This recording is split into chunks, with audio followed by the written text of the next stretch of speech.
¿Qué tal? Buenas tardes. Vamos a continuar con nuestro programa de eclesiología. Y como habíamos quedado, vamos a ver, ojalá que nos alcance el semestre, para ver toda la parte densa de la eclesiología, teológicamente hablando, que son esas 4 grandes partes que distribuí en las notas que conocemos de la iglesia, como creo en la iglesia. Una, creo en la iglesia apostólica, católica, y la santidad de la iglesia. Creo en la iglesia una, católica, apostólica. Y vamos a ver primero el tema de creo en la iglesia, que implica 3 apartados: la iglesia como pueblo de Dios, la iglesia como cuerpo de Cristo y la iglesia como templo del Espíritu Santo. Recordemos que estas 3 designaciones refieren al misterio trinitario. Creo que la iglesia es el pueblo de Dios, hace referencia al Padre. La iglesia del Hijo, el cuerpo de Cristo, y el templo del Espíritu, hace referencia al Espíritu Santo. Y en esa primera parte, vamos a ver también la iglesia como comunión y como sacramento. Durante todos estos temas están iluminados tanto por el Antiguo Testamento, el Nuevo Testamento, están iluminados también por la tradición de la iglesia, los santos padres, y específicamente por la eclesiología que brota del Concilio Vaticano II. Bien, vamos pues a comenzar con el apartado que ya he anunciado, que es el tema de creo en la iglesia. La eclesiología tiene un punto de partida, que es el símbolo de la fe cristiana. Nosotros cada domingo decimos: creo en Dios Padre Todopoderoso, creo en el Hijo único Jesucristo, nuestro Señor, creo en el Espíritu Santo, Señor y dador de vida. Y al final del credo decimos: creo en la iglesia. Ese es el símbolo de la fe cristiana. Pero debemos decir que el protagonista de la fe cristiana no es la iglesia, sino Dios mismo, que se revela actuando como Padre, como Hijo y como Espíritu Santo. Ya San Agustín explicó con claridad la diferencia entre la fe con la que nosotros creemos en Dios Padre, manifestado en el credo, o en el símbolo de la fe. Creo en el Padre, creo en el Hijo, creo en el Espíritu, y decimos creo en la iglesia. Sin embargo, los que creemos en Dios y los que aceptamos la fe en la iglesia, existe una diferencia radical entre creo en Dios y creo en la iglesia. Porque decir creo en Dios expresa una adhesión incondicional a Dios y explica la entrega de la propia vida y del propio corazón. Por lo tanto, la expresión creo en la iglesia, yo recuerdo mucho un maestro que tenía en la universidad que nos decía que a lo mejor, quizás se podría decir en un momento dado, si quizás se debe también saber entender que la iglesia, cuando pone creo en la iglesia, se sabe de antemano que la raíz principal de nuestra fe es Dios, no la iglesia. Sin embargo, Dios que se manifiesta, se despliega, se revela en la iglesia, es el escenario esencial para manifestar la fe. No se nos olvide esto. La iglesia es el escenario donde el pueblo de Dios manifiesta su fe. ¿En quién? En Dios. Ahora bien, cuando San Agustín dice creer en la iglesia, no puede ser objeto de fe en ninguno de ambos casos. Porque entonces el creyente puede creer en la iglesia y la acepta como objeto de fe en la medida que ese acto de fe se remite enteramente al único destinatario supremo del acto de creer, es decir, el Dios vivo que se revela en la historia dentro de la iglesia como pueblo de Dios y que se concretiza en la profesión, en el símbolo de la fe. No sé si me explico así en general, pero está claro, ¿no? ¿Quién es el protagonista de la fe? Dios, nada más. Y entonces, ¿por qué se dice creo en la iglesia? Es una expresión que se utiliza en el símbolo de la fe, pero no es la iglesia el objeto de fe, sino Dios. Pero en la iglesia se realiza ese acto de fe. Es el punto de partida para profesar la fe cristiana. Nadie puede decir, yo creo en Dios, pero no creo en la iglesia. Y es por eso que aparece la iglesia con la palabra creo en la iglesia, porque es allí donde se realiza y no puede ser de otra manera, porque no se puede separar el amor a Dios y la profesión de fe en Dios de la comunión con la iglesia. Esto tiene que ser muy interesante y muy claro para todos nosotros cuando escuchamos, por ejemplo, expresiones de la gente. Yo creo en Dios, pero en la iglesia no. Es que Dios no se ha revelado fuera de la iglesia. Su revelación se da en el contexto del pueblo de Dios y que hay una continuidad interna entre el pueblo de Dios del Antiguo Testamento y el nuevo pueblo de Dios de la nueva alianza manifestado en la Pascua de Cristo, que cuando dice Jesús, hagan siempre esto en memoria mía, siempre que puedan beban de este cáliz que se ofrece como nueva alianza. Es decir, una nueva forma de manifestar las relaciones entre Dios y su pueblo. La iglesia, pues, figura en el símbolo de la fe como la primera de las obras del Espíritu. Fíjense, esto es bien interesante. La iglesia figura en el símbolo, por eso está puesta en el credo. De hecho, en el credo debería aparecer supuestamente, entre comillas, solamente el Padre, el Hijo y el Espíritu. Pero la iglesia es la primera obra del Espíritu. Por lo tanto, no confesamos, grábense esto, no confesamos nuestra fe en la iglesia, sino en el Espíritu. Más exactamente, en la Trinidad que hace brotar la iglesia como fruto maduro de una intervención de Dios en la salvación de cada hombre. El presupuesto de la iglesia, por tanto, no puede ser otro que la acción salvífica de Dios Trinitario. Es lo que designamos pues con la categoría misterio de salvación.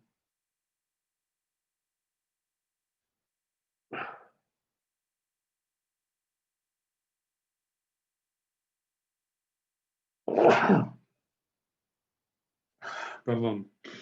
De ahí arranca precisamente el Concilio Vaticano II, en su profunda obra de renovación, al situar a la Iglesia como misterio de Dios en el pórtico de Lumen Gentium.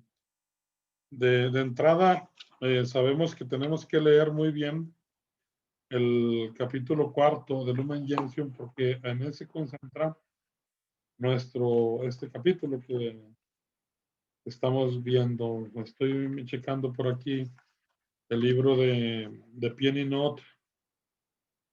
Exactamente es el capítulo 4 de Lumen Gentium. Y de hecho ese capítulo hay que leerlo muy bien porque fundamenta toda la eclesiología en el misterio de Dios Trinidad.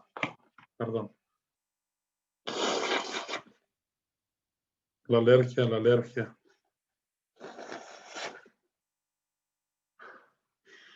Una disculpa, es que el pasto, la alergia, el tiempo de los cambios de clima, perdón. Seguimos. Pero, ¿qué se entiende por misterio? Entendido el misterio en toda su hondura y en sus raíces bíblicas, no debe ser comprendido como algo que rebasa la capacidad de nuestro entendimiento, porque entonces no podríamos hablar de revelación. Y Dios revela su misterio, decimos. Dios revela lo que Él es. Algunos de ustedes están en la clase de Trinidad y ya lo hemos visto esto. Entonces, fíjense, no podemos entender misterio como lo incognoscible. Con ello quedaría reducido a un enigma intelectual. Misterio en sentido bíblico, por el contrario, designa la voluntad de Dios de conducir en la historia a su pueblo. En cuanto que Dios se desvela, se revela, se manifiesta, se abre, y en la historia de salvación despliega toda su obra y suscita así la admiración del hombre. Por ejemplo, cuando el ser humano logra captar que Dios se reveló y que Dios es bueno y grande, ¿qué dice el hombre? ¡Ah, qué bello es Dios! Bendito sea Dios Todopoderoso, lo hizo todo con maestría, con sabiduría. Ahí capta el hombre la revelación de Dios y su misterio. Una cosa es que el hombre no pueda captar todo lo que Dios es, pero el hombre capta cosas, elementos de lo que Dios ha revelado, algunos más, otros menos. Bien, ojalá que quede claro eso, es bien importante. Los sinópticos, ¿cuáles son los sinópticos? San Mateo, San Marcos y San Lucas. Utilizan el término para referirse al modo secreto y escondido como el reino de Dios se hace presente en los hechos y palabras de Jesús. San Pablo dice, el misterio designa los secretos de Dios, pero en cuanto se hacen presentes en la historia y son perceptibles por quienes lo reciben, en este caso el ser humano, se perciben como un don de Dios. Ahí si que alguien quiere checar Romanos 16, 25 al 26, Primera de Corintios 2:6. En ese sentido, pues, el misterio, cuando se revela a Dios, muestra la eficacia de la acción salvífica, de la presencia de Dios en el mundo. Y así la iglesia, por tanto, forma parte del misterio de Dios, porque es en la iglesia donde Dios se revela, donde Dios se da a conocer. Bien, los padres de la iglesia decían que ya desde la eternidad del designio divino, la iglesia estaba prefigurada. Por eso se habla de misterio, en el sentido de que las cosas obviamente no son tan claras como nosotros decimos, esta es la iglesia, si no. Nosotros hablamos de la iglesia, no podemos decir, ya en el Antiguo Testamento se decía que iba a haber una iglesia católica. Obviamente que no. Al decir prefiguraba, existen figuras. Por ejemplo, ¿cuál es una figura de la iglesia? La convocación de un pueblo. Por eso nosotros hoy nos reunimos a misa el domingo y decimos, somos una asamblea convocada, reunida. ¿En torno a quién? A nuestro Dios. ¿Para qué? Para escuchar sus enseñanzas, para darle culto, para darle gloria. Y en ese sentido, los padres de la iglesia ya decían pues que desde la eternidad la iglesia fue prefigurada, es decir, fue preanunciada. Bien, en la historia de Israel pues hay una preparación que anticipa la plenitud de lo que ahora es la iglesia. Y su revelación y actuación definitiva se producen gracias a la acción de Cristo y del Espíritu en el Nuevo Testamento, nuevo pueblo de Dios. ¿Qué más? La iglesia también forma parte de la consumación final, puesto que la iglesia, nosotros hoy, por ejemplo, hablamos de iglesia militante, la iglesia que está en continuo caminar hacia el reino de Dios. Pero tampoco podemos entender lo que verdaderamente es la iglesia en su totalidad, hasta que venga la plena consumación, y entonces entenderemos lo que es la iglesia militante, lo que se ha dicho siempre, la iglesia purgante, la iglesia triunfante. Es decir, que es una sola iglesia, pero manifestada toda su amplitud entre el pueblo de Dios que peregrina y la totalidad de los que ya permanecen siempre en comunión plena y definitiva con Dios. Bien, perdón.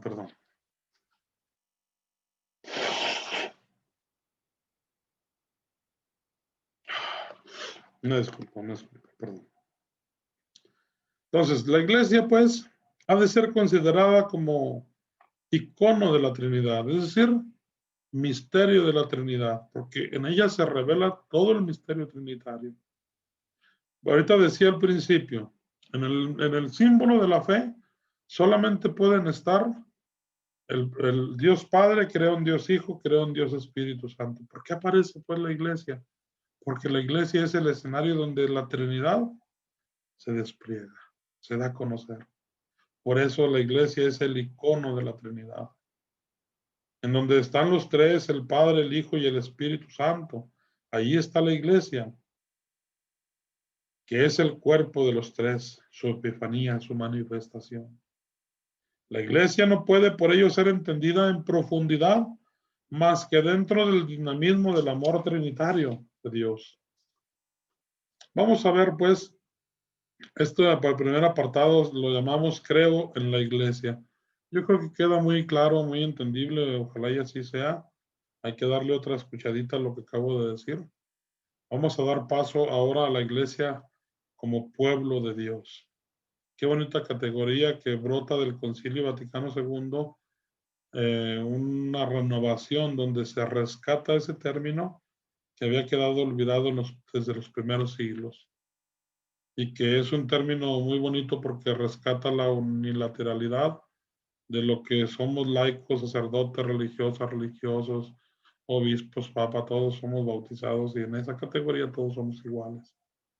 Pueblo de Dios. Por eso también les quise poner a leer Lumen Gentium 12. Por ahí vi que algunos de sus trabajos, de entrada les puse algunas correcciones a algunos, donde no me hacen un artículo, pero no me ponen de quién es, no me ponen si es de fulano de tal, dónde dice eso, etcétera. Y hay que fundamentar todo lo que se dice. Por decir un ejemplo, pueblo de Dios, aquí está todo lo que está diciendo el autor. Entonces, ahí está todas las citas bibliográficas, todas las citas. Nos está tomado el artículo. Entonces, no podemos atribuirnos lo que nosotros no hemos escrito, ¿verdad? Eso es un robo, es un plagio. En una universidad, pues, no hay más. La iglesia, pues, es protagonista. Fíjense qué importante es esta materia, de la eclesiología, es importantísima. Porque es en la iglesia donde acontece la revelación del misterio de Dios, en la iglesia. Ahora bien, la iglesia, pues, es protagonista del misterio de Dios en cuanto pueblo, sujeto histórico en la historia, pero llamada a trascender el tiempo y el espacio en la eternidad. En el momento inicial de la historia de la iglesia, este término de pueblo de Dios ocupó un lugar importantísimo hasta mediados del siglo IV, que conserva cierta prioridad respecto a otras imágenes que después se fue desdibujando el término pueblo de Dios, porque suscitaba ciertas resonancias muy materiales y mundanas. Por eso las preferencias se orientaron hacia otras imágenes que ponían más de manifiesto la trascendencia de la iglesia como cuerpo de Cristo o esposa de Dios, de Cristo. A lo largo de los siglos aparece, pues, cuando aparece la connotación pueblo de Dios, no lo hace en sentido propiamente bíblico, teológico, y esto es lo difícil, por eso el término fue suprimiéndose poco a poco, porque designaría en el tiempo el modo genérico de un pueblo como sociedad en cuanto colectivo de hombres. Y es precisamente, es una imagen que ha llegado hasta nuestros días. Para mucha gente la iglesia es una sociedad, solamente como cualquier otro grupo. La iglesia, se dice la iglesia. A veces se piensa que la iglesia, y se le quita, se le roba su categoría de misterio a la iglesia. Se le roba la categoría de salvación, el aspecto salvífico, mistérico, trascendente. A veces cuando se ve la iglesia solamente, por eso sí fue importantísimo y motivo de examen, yo por ahí les puse el tema de las paradojas de la iglesia.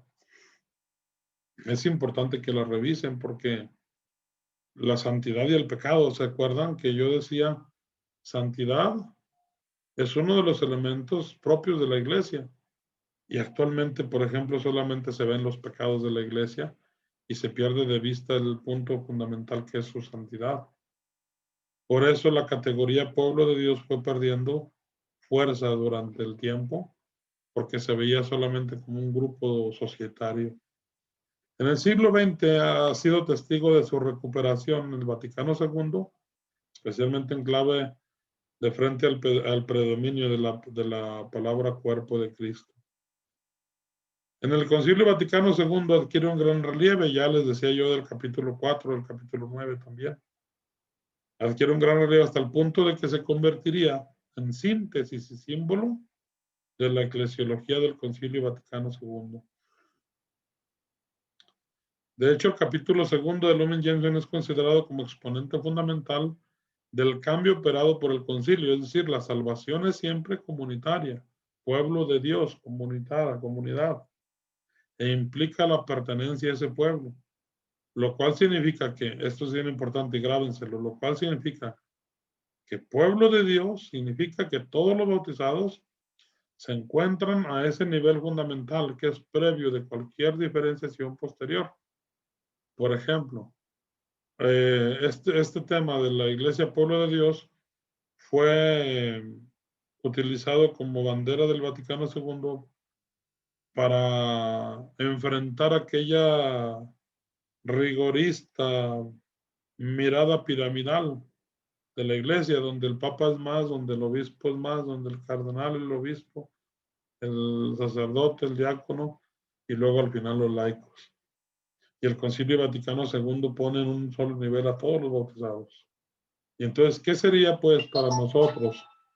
¿Qué sería pues el obispo, el papa, el sacerdote, el laico, etcétera?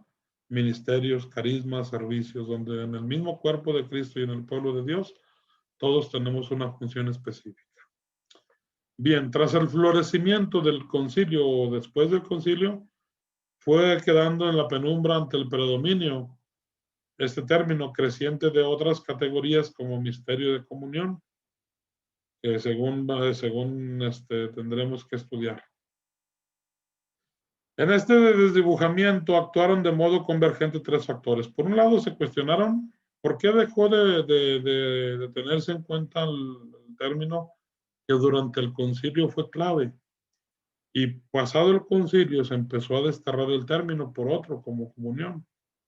Iglesia, misterio de comunión. Precisamente porque actuaron factores en él como se cuestionaron los datos exegéticos acerca de su centralidad en el Nuevo Testamento. Es decir, se decía, está bien, pueblo de Dios es una categoría bíblica, pero solo del Antiguo Testamento. Y entonces se denunciaban las interpretaciones de carácter más político y sociológico que denotaba la palabra pueblo de Dios y a las que en ocasiones se veía sometida a esa categoría.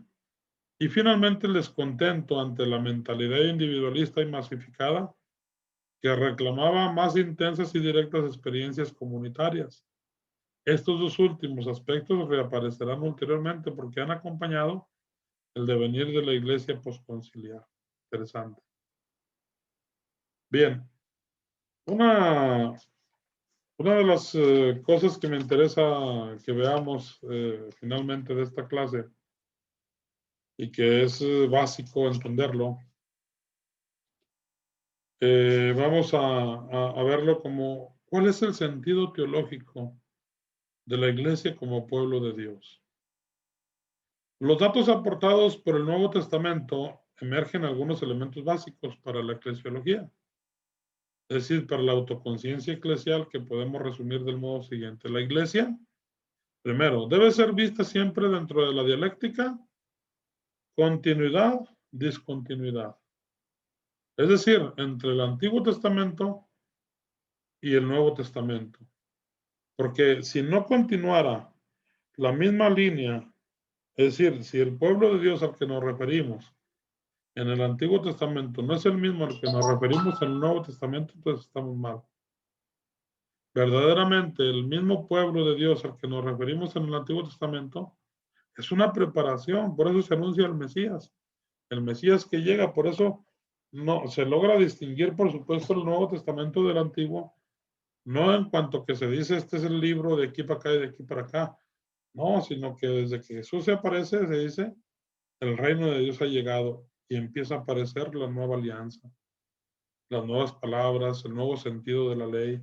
No crean que yo he venido a abolir, no a quitar, sino a darle nuevo sentido. Es el mismo. Ahí está la continuidad. Continúa la misma historia de la alianza antigua y por ello hereda la vocación, la misión y el potencial mesiánico de Israel. Nosotros no podemos prescindir del Antiguo Testamento como alguien que dijo, no, eso está muy aburrido, quítenlo. O hay mucha sangre, de repente hay guerras, quítenlo, no nos conviene. No, Dios escribe su historia. Bien, inciso A, inciso B. El pueblo de Dios no puede ser considerado más que en su dimensión trinitaria. Según la expresión de San Cipriano, la iglesia es el pueblo unificado que participa de la unión del Padre, del Hijo y del Espíritu Santo, porque en la iglesia se despliega todo lo que Dios es. Ya lo mencioné al principio. Inciso C. La iglesia, como pueblo y asamblea, se hace patente en la dimensión comunitaria de la fe y de la vida cristiana. La iglesia como pueblo y asamblea se hace presente en la dimensión comunitaria de la fe y la vida cristiana. El cristiano se hace en el seno del pueblo. Nadie puede hacerse cristiano por sí solo. Imaginen ustedes un hombre que aprenda la escritura y que se sepa la escritura de memoria, pero no forma parte de la iglesia, pues esa persona sabe la Biblia, pero no tiene sentido eclesial. Ustedes pueden calificar verdaderamente un católico cuando tenga sentido eclesial. Alguien que diga, yo creo en la Virgen, pero no en la iglesia, no tiene sentido de iglesia. Por eso nadie puede decir, yo creo, entre comillas, yo creo, sino en la sinfonía de nosotros creemos. Y por lo mismo nadie puede decir, yo soy iglesia, más que integrándose en el nosotros somos iglesia. Interesante es esto porque hay tantas formas de pensar donde creemos, o por supuesto, agradamos a Dios y sabemos que Dios es bueno y donde quiera está. Pero es en la iglesia donde se recibe todo el peso de la gracia sacramental. Es en la iglesia donde se manifiesta la comunión de la iglesia una y única, donde todo el pueblo de Dios alaba a su Señor, donde todo el pueblo de Dios canta a su Señor, todos reunidos en un solo cuerpo, una sola iglesia, un solo ministerio, un solo bautismo, una sola fe. Siguiente. Al ser categoría previa y fundamental, pone en primer plano la igualdad básica de todos los que participamos en la iglesia. Todas las diversificaciones, es decir, sacerdotes, obispos, papas, laicos, no pueden por ello acontecer más que en el interior de un pueblo y como un servicio a la misión. Por ello, a la luz del Nuevo Testamento, todas las formas y realizaciones eclesiales deben ser reconducidas a la iglesia como pueblo de Dios, donde todos somos iguales y formamos el cuerpo de Cristo. Bien, me parece muy importante tomar nota de estas cosas porque luego a veces se nos olvida y andamos que yo soy de Pablo, yo soy de Apolo, yo soy de Cristo y todos somos del Señor. Recordando pues, inciso E, recordando su componente escatológico, se establece que la iglesia es iglesia peregrina. Todos somos peregrinos. Donde un día ojalá la iglesia alcance la victoria escatológica del Padre en Jesús y a participar de la meta a la que apunta toda la historia. Inciso F. Muestra unas enormes implicaciones ecuménicas. Pues de cara a todos los hombres, la iglesia se hace solidaria con los dramas y desventuras al margen de colores y creencias. Esto es importante porque la iglesia, antes de luchar por unas creencias muy específicas, debe socorrer a todos los hombres sin distinción. Finalmente, el Vaticano II conjuga a la vez la referencia a la herencia veterotestamentaria. Veterotestamentaria significa del Antiguo Testamento. Y el destino universal. De un lado, pues, recuerda el vínculo por el que el pueblo del Nuevo Testamento está espiritualmente unido a la estirpe de Abraham. Nosotros no podemos desentendernos de Abraham, porque él es nuestro padre en la fe, los orígenes de la vida de la fe en Dios. Pues la iglesia de Cristo reconoce que los comienzos de su fe y de su elección se encuentran ya en los patriarcas, en Moisés y en los profetas. De otro lado, se afirma que todos los hombres están invitados al pueblo de Dios. Por eso este pueblo uno y único ha de extenderse por todo el mundo. Esa es esa dialéctica que vive en la dinámica del misterio de Dios que condensa el espíritu misionero del pueblo de Dios, donde todos podemos formar parte de ese pueblo. Bien, pues me parece muy interesante esto que hemos visto. Ojalá podamos darle otra leída y escuchada a lo que acabo de decir. Por ahí les voy a dejar en la plataforma un artículo, perdón, una lectura del capítulo 4 de Lumen Gentium. Por ahí les indico, es nomás lectura, no van a hacer nada. Bien, pues buenas tardes para todos.